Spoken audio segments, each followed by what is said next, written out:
بسم اللہ الرحمن الرحیم۔ اللہ نے انسان کی فطرت میں کمال رکھا ہے، یعنی اس نے کمال پہ جانا ہے، لیکن اسی طرح فطرت میں یہ رکھا ہے کہ کمال پر پہنچنے کے لیے آزمائش سے گزرنا پڑے گا۔ آزمائش ضروری ہے، امتحان ضروری فطرت میں۔ مثال کے طور پر ابھی کمال بچوں کو سمجھانے کے لیے بولے مولانا صاحب کمال کس کو کہتے ہیں؟ آج کل تو ہر لفظ کو کھولنا پڑتا ہے، انگریزی بچے ہو گئے ماشاءاللہ ہمارے، ابھی کیا کریں۔ جانو کمال کہتے ہیں بلندی ظاہری میں، مطلب آپ بلند ہو رہے ہیں، آپ کمپلیشن کی طرف جا رہے ہیں، جس مقصد کے لیے ہے اس میں جا رہے ہیں۔ مثال کے طور پر ایک بچہ اپنی یونیورسٹی میں کمال پہ پہنچ گیا، مطلب کیا ہو؟ یعنی اس نے اپنے سارے سیمسٹر اچھے جی پی اے سے پاس کیے، اس کو ڈگری مل گئی، وہ اپنی یونیورسٹی میں کمال پہ پہنچ گیا، اپنے پروفیشن میں کمال پہ پہنچ گیا۔ یا مثال کے طور پر کوئی پہاڑ پہ چڑھنا چاہ رہا تھا تو کمال کیا ہوگا؟ پہاڑ کی چوٹی پہ پہنچے گا۔ تو کیا پہاڑ کی چوٹی پہ وہ آرام سے چلا جائے گا؟ نہیں، فرکشن، گریوٹی اس کو نیچے کھینچتی ہے، اور وہ جتنا اوپر جاتا ہے اتنی محنت بڑھتی چلی جاتی ہے، کیونکہ آکسیجن بھی اوپر کم ہونا شروع ہو جاتی ہے۔ اب جو ان سب چیزوں سے اچھا کیوں اتنا فلانا K2 پہ چلا، فلانا ایوریج پہ، اتنا کمال کیوں ہے؟ کیونکہ آسان نہیں ہے، ظاہری کمال ہے یہ۔ انسان K2 کی چوٹی پہ کھڑا ہو اور اپنی باطن کی پستیوں پہ گرا ہو، کمال نہیں ہے۔ کمال باطن کی پرواز ہے کہ انسان کنویں میں بھی پھینک دیا جائے پھر بھی جبرائیل نازل ہوتا ہے۔ کمال ہے۔ کہنے کو تو کنویں میں پھینک کے چلے گئے، مگر انہیں کیا پتا یہ خود کمال ہے اس کا، کہ تیری محبت میں، تیری ولایت کی خاطر مجھے میرے ہی بھائی کنویں میں پھینک کے چلے گئے۔ کمال ہے یہ۔ اسی کمال کو حاصل کرنا ہے، یہی کمال کے لیے تو اللہ نے یہ پورا سسٹم جنریٹ کیا ہے کہ ہم اس کمال کو حاصل کریں۔ اسی کے لیے اللہ ایک کے بعد ایک کے بعد ایک بھیج رہا ہے کہ یہ پرواز کریں، یہ نکلے ان زنجیروں سے جس میں جکڑا ہوا ہے۔ اور یہ زنجیریں ایسا نہیں ہے کہ آپ بولیں کہ مطلب میں اچانک سے توڑ دوں گا، ایک توڑیں گے دوسری بن جائے گی۔ یہ اسی لیے ہے کہ دیکھا جائے یہ کتنا ثابت قدم رہتا ہے۔ یہی وجہ تھی مسلم بن عقیل، ظہر کی نماز میں ہزاروں نے بیعت کی، مغرب کی نماز میں مسلم اکیلا کھڑا ہے، مگر مسلم کو ہلا نہ پائے۔ جو ظہر میں مسلم تھا وہی مغرب میں بھی مسلم ہے۔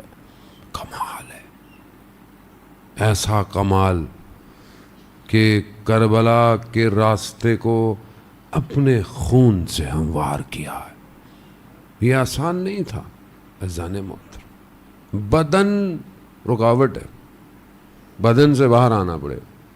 بدن میں رہتے ہوئے کمال نہیں ہو سکتا، کیونکہ بدن اپنی ضروریات کی طرف کھینچتا ہے، اور اس سے آزاد ہونا پڑے گا۔ جب آپ اس سے آزاد ہوں گے تبھی آپ دوسری طرف توجہ دیں گے۔ میں اگر صرف اپنے ظاہر ہی پہ لگا رہوں، اچھا یہ بھی ضروری ہے، بہرحال اسلام میں صفائی نصف ایمان، آپ صاف ستھرے رہیں، آپ اپنا اچھا لباس پہنیں، ضروری ہے۔ بہرحال یہ انسان طہارت کرے، سسٹم ہے پورا، کیونکہ اس کے اثرات انسان کی روح کے اوپر پڑتے ہیں۔ لیکن اگر میں صرف ظاہر پہ ہی لگا رہوں، ایسے کپڑے پہنوں، ویسا پہنوں، جوان جو ہے وہ شیشے کے آگے کھڑا ہوا ہے، اچھا اب تو شیشوں کی ضرورت ہی نہیں، سیلفی خود ہی دیکھتا رہتا ہے، اچھا میں کیسا لگ رہا ہوں، فلٹر لگا کے تو آدمی اپنے آپ کو دیکھتا رہتا ہے۔ اچھی بات ہے، مطلب بری بات نہیں ہے، انسان اچھا لگنا چاہیے، لیکن خود پسندی کا شکار نہ ہو کہ اپنے ظاہر کو خوشبو یہ لگاؤں، کپڑے ایسے پہنوں، بال ایسے ہوں، لیکن باطن کی طرف متوجہ ہی نہیں۔ کون سا کیمرہ ہے یا کون سا شیشہ ہے جو مجھے میرا باطن دکھائے کہ وہاں میرا حلیہ کیسا ہے؟ عزیزان محترم، کون بتائے گا؟ کون دکھائے گا؟ دنیا میں کوئی شیشہ نہیں ہے ایسا سوائے اس پروردگار کے۔ پروردگار سورۃ طٰہٰ میں اپنے ایک نبی سے کہتا ہے، اور نبی بھی کیا ہی نبی ہے کہ قرآن میں سب سے زیادہ ذکر ہی اسی کا ہے۔ اللہ نے بھی حضرت موسیٰ کو بڑے لاڈوں میں پالا ہے، کلیم اللہ ہے، کلام ہے خدا کے ساتھ۔ پروردگار نے کتنی ہی خوبصورت، خدا کا تو خیسی کلام خوبصورت ہے عزیزان محترم، پروردگار سے بہتر بھی کوئی کلام کر سکتا ہے؟ جو کلام کا خالق ہو، جو لفظوں کا خالق ہو، جو آوازوں کا خالق ہو، اس سے بہتر کس کا کلام ہو سکتا ہے؟ یہ جو کان محظوظ ہوتے ہیں، سننے میں اچھا لگتا ہے، جیسے مثلا جون نے ماشاءاللہ کلام پڑھا، پرویز بھائی ہے، مطلب جو ہے وہ استاد کے اشعار اور طریقے خوب انسان کو اچھا لگتا ہے، سننے میں اچھا لگتا ہے۔ یہ کس نے دیا آپ کو؟ یہ لذتیں کس نے دی سننے کی؟ یہ کون ہے جو ان سب کا خالق ہے؟ جب وہ کلام کرے تو وہ کیسا کلام ہوگا؟ وہ کیسا کلام ہوگا؟ وہ کلام ہے کہاں؟ مولانا صاحب، میں تو فیس بک، انسٹاگرام، ٹک ٹاک سے تھکتا ہی نہیں ہوں، مجھے فرصت ہی نہیں ملتی، میں اس کا کلام کب سنوں؟ کتنا دل چاہتا ہے کہ میں اس کلام کو صحیح قرأت میں سنوں۔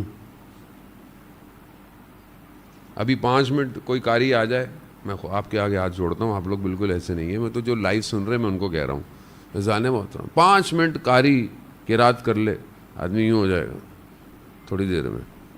کیوں؟ نفس ریپیل کرتا ہے، دنیا نے اسے اپنی طرف کھینچ لیا ہے۔